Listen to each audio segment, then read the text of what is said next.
సేనాని గారు మరి సేనాతో సేనాని అని మీరు ఒక విస్తూర్ణమైన కార్యక్రమం పెట్టారు. మరి సుగాలి ప్రీతి కేసుకు మాట ఇచ్చి ఎందుకు మరిచారని నేను అడుగుతా ఉన్నాను.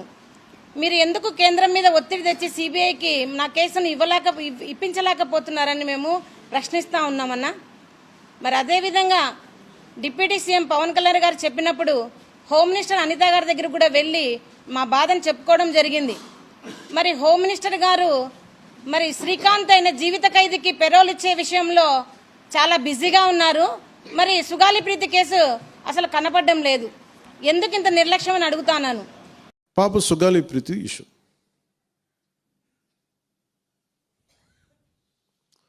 పండ్లున్న చెట్టుగా రాళ్ళు పడతాయంటారు.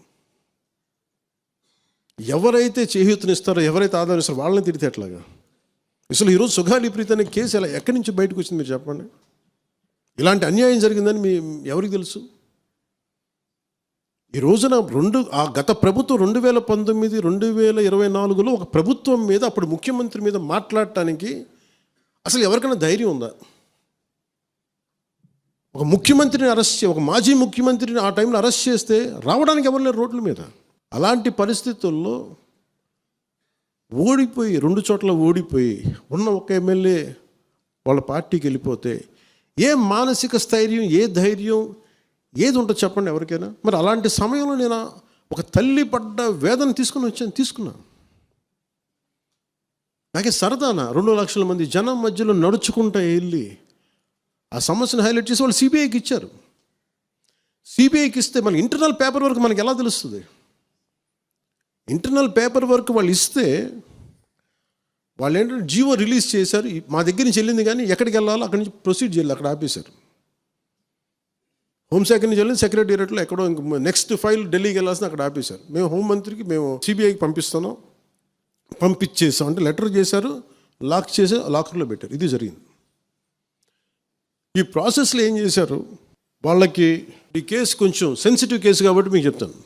సుగాలి ప్రీతి నేను ఎందుకు కొంచెం సున్నితంగా మాట్లాడాలి ఈ విషయం ఏదంటే, మీకు ఒక అన్యాయం జరిగినప్పుడు, ఎవరికైనా ఒక అన్యాయం జరిగినప్పుడు మనం ఏం చేస్తామంటే నాకు ఆ వ్యక్తికి శిక్ష పడాలి, ఇంకింతే ఉండాలి. వాళ్ళు ఏం చెప్తున్నారంటే, ఎవరైతే ఈ వెనకున్నారో మరి గవర్నమెంట్ ద్వారా వచ్చారు, గత ప్రభుత్వం ఎలా వచ్చారో వాళ్ళు ఏం చేశారంటే, మనం పెట్టిన ఒత్తిడి ఆ రోజు 2 లక్షల మంది మనం జనంతో తీసుకెళ్ళి అది నేషన్ వైడ్ ఇష్యూ అయ్యేటప్పటికి వాళ్ళు చేసింది ఏంటంటే, మనం చేసిన పోరాటం వల్లే ఎస్సీ ఎస్టీ అట్రాసిటీ కేసు బాధితులకు చట్ట ప్రకారం ఇచ్చే ప్రయోజనాలు, పరిహారాలు వారి కుటుంబానికి దక్కాయి. కర్నూలు రూరల్ మండలం దిన్నెదేవరపాడులో 5 ఎకరాల వ్యవసాయ భూమిని కేటాయింపబడింది. ఆ గ్రామం కర్నూలు నగరానికి 9 కిలోమీటర్ల దూరంలో ఉంది. ఈ రోజున మార్కెట్ వాల్యూ కనీసం ఎకరాకది వాళ్ళు చెప్పడం మీరు క్రాస్ చెక్ చేసుకుని 2 కోట్ల వరకు ఉంటుందని చెప్తా ఉన్నారు. వీరి కుటుంబానికి కర్నూలు కార్పొరేషన్లో కల్లూరు వద్ద 5 సెంట్ల ఇంటి స్థలాన్ని కేటాయింపు చేసిన ప్రభుత్వం.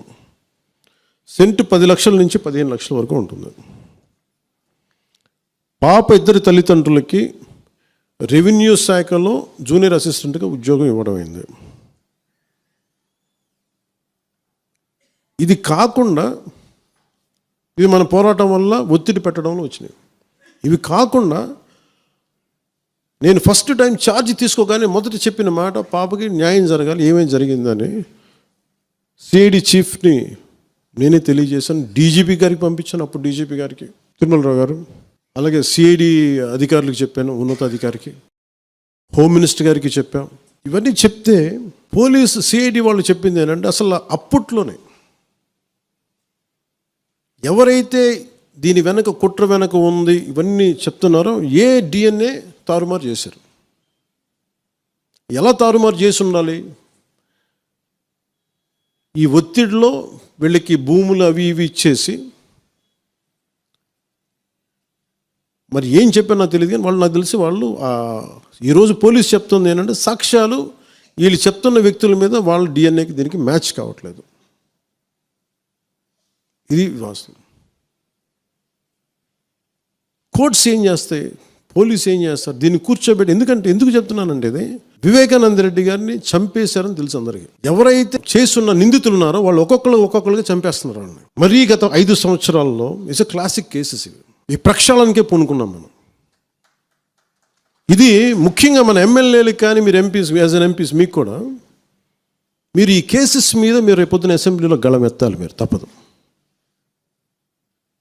ముఖ్యంగా లా అండ్ ఆర్డర్, వీళ్ళు అందరూ తప్పించుకుంటూ వెళ్ళిపోతే ఇట్లా ఒక సోషల్ అన్రెస్ట్ వస్తుంది దీనివల్ల. అంటే వ్యక్తికి ఒక నేరస్తుడు చేసిన, ఒక కులానికి చెందుతాడు ఏదో ఒక నేరస్తుడు, మనం ఏం చేయలేము దానికి.